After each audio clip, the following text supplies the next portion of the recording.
In light of some of the recent corporate scandals that have plagued the news lately, the issue of corporate governance has been of much interest. You teach a course here at Anderson in corporate governance. What are some key issues that you cover in that course? Well, first of all, I think it's important to distinguish between governance and management. Management involves the activities of directing a part of a business.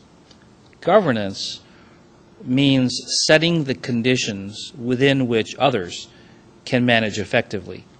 Governance also refers to the oversight of the entire firm on behalf of the owners of the firm, that is, the shareholders.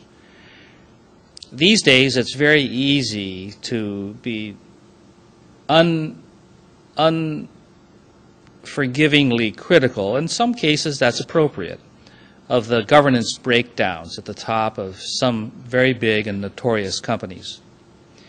And we're inclined to want to say every member of the board of directors must be completely independent, and that's true by law, and it's true as a good management practice, and that every member of the board of directors must be diligent and must be well informed about the business, and that's obviously true as well.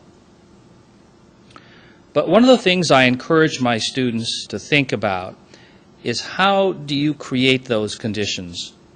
If you're in New York or Los Angeles, it's not too difficult to put together a board of directors of 10 or 11 people who don't know each other, whose companies don't do business with the company on whose board they serve, and who can be fully independent.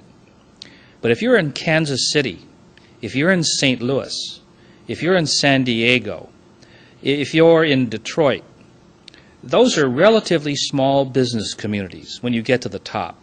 And the people at the senior levels know each other. Chances are they do business together, or they have, or they will in the future.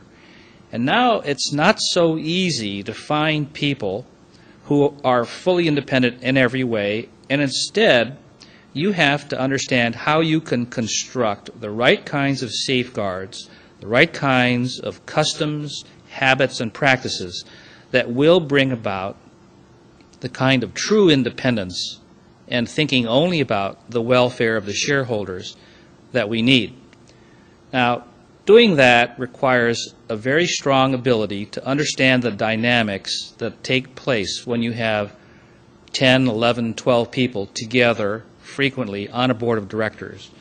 Because the members of the board of directors, after all, are like you and me. They're human beings. And they have feelings and they have passions and they make mistakes. And above all else, having an effective board of directors means having an effective group of people who work together, each of them necessarily independent of the others, and yet at the same time all of them working together as a team. Now, how do you get 11 senior, experienced, powerful people to do that, to work completely on their own, each engaging in completely independent decision-making, debating all the issues, and debating them sometimes in a very tough and a very intense way, yet having the ability to come together and work as a team? That's a very difficult thing to do, and as a result, there are many boards of directors that get into trouble because either people lose their ability to be independent of one another and of the management, or because they lose their ability to work together as a team. Both of those are very, very serious shortcomings that can develop. The other thing that's important about a board is even though you may not serve on a board of directors for several years, the work that you do inside the company that you're employed by is going to be heavily affected by the decisions made by the board. And it's important for you, if you're going to be effective as a junior leader within the company, to understand the kinds of things that are important to a board, to understand the point of view of board members, to understand the dynamics of decision-making on the board. And those are the kinds of things that we cover, hoping to prepare you so that you'll know that those issues are there, you'll think about them, and in time develop your own skill sufficiently that you can be a good board member too. Another topic that's been in the news lately is CEO compensation. And in fact, Fortune magazine and CBS News have argued that CEO compensation is out of control. Both of these stories point to what they call a breakdown in corporate governance as a sign, or a cause rather, of out of control compensation. Would you agree with this assessment?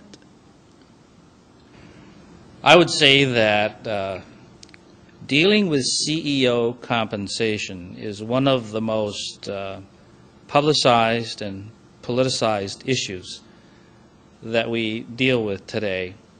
And here I think a school of management like ours has a very important role to play. And that is that we need to be an independent voice. We need, by our research, by our teaching, by our writing and our speaking, to attempt not simply to mirror or to analyze what companies do, but rather to attempt to elevate the practice of management.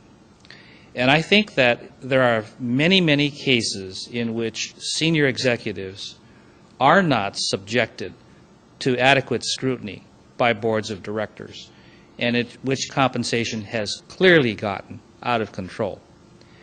I say it's all too infrequent that faculties of our leading business schools have been willing to put their necks out on the line to speak up and to be heard in attempting to improve the practices of governance and of management. And that's what we ought to do.